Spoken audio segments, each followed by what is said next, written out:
در شهر مسکوی فدراسیای روسیه سنه 26-27 نوامبر سال جاری اولین مسابقه کشتی گوشتنگیری میان پهلوانان خلقت‌های گوناگون برگزار می‌گردد.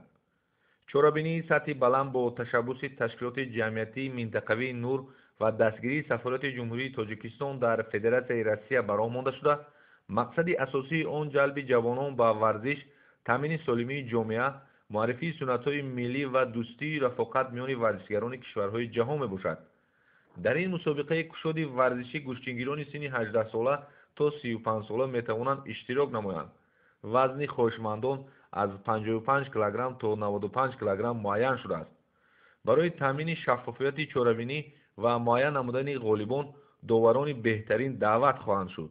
پهلوانان خواهشمند سنه 26 نوامبر امکان دارند برای خط خود را نامنویس نموده سن سال و وزنشان را معین سازند.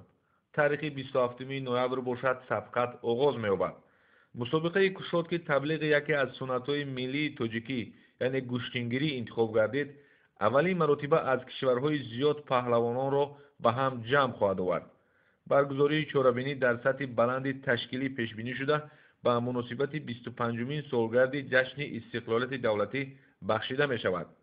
اقدام مذکور را می توان در سمت معرفی پرچم جمهوری تاجیکستان میان خلقت‌های گوناگون و جلب جوانان به ورزش قدم استوار نامید.